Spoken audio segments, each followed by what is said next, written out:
Hi guys, ഇന്ന് എന്തൊക്കെയാണ് കഴിച്ച് നോക്കാം. അപ്പോൾ ഇന്ന് രാവിലെ കഴിക്കാനായിട്ട് ഒറട്ടിയായിരുന്നു. ഒറട്ടിയുടെ കറിയായിട്ട് ഉള്ളിക്കറിയും. അപ്പോൾ അത് കഴിച്ച് ഓരോ ചായയും കുടിച്ചതിന് ശേഷം ഇപ്പോൾ ഡെയിലി പപ്പായ സീസൺ എൻ്റെ വീട്ടിൽ പപ്പായ ഇട്ടാറുണ്ട്. അപ്പോൾ ഒരു പീസ് പപ്പായ കഴിച്ചു. പിന്നെ ഇടയ്ക്ക് വെച്ചുള്ള സമയത്ത് ഉമ്മച്ച് നല്ല ചേമ്പൂട്ട വേവിച്ചതും മുളക് പൊടിച്ചതും കൂടി കൊണ്ടുവന്നിട്ടുണ്ടായിരുന്നു. നല്ല അടിപൊളി സോഫ്റ്റും നല്ല ചൂടുമായിരുന്നു. അത് പിച്ചപ്പോൾ എൻ്റെ കൈയും പൊള്ളി. അപ്പോൾ അത് കഴിച്ചു.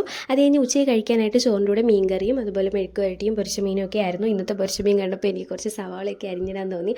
അങ്ങനെ അതെല്ലാം അരിഞ്ഞിട്ട് നല്ല അടിപൊളിയായിട്ടാണ് ഇന്ന് ഫുഡ് കഴിച്ചത്. പിന്നെ ഉച്ചയ്ക്ക് ഫുഡെല്ലാം കഴിച്ചുകൊണ്ട് ഞാൻ വാങ്ങിച്ച ഒരു പാക്കറ്റ് കപ്പലിൻ്റെ മുട്ട എടുത്ത് നോക്കിയപ്പോൾ അതിന് ലാസ്റ്റ് പീസുണ്ട്, അതുകൂടി കഴിച്ചു. പിന്നെ അനിയൻ ചോറ് കഴിച്ചപ്പോൾ എനിക്ക് തരാത്തൊരു ഐറ്റം അവന് കണ്ടു, പപ്പടം. അപ്പോൾ അതുകൂടി ഒരെണ്ണം എടുത്ത് കഴിച്ചു. പിന്നെ അത് കഴിഞ്ഞിട്ട് ഇടയ്ക്ക് വെച്ചുള്ള സമയത്ത് പൊട്ടറ്റോ ഫ്രൈ കഴിച്ചിട്ടുണ്ടായിരുന്നു.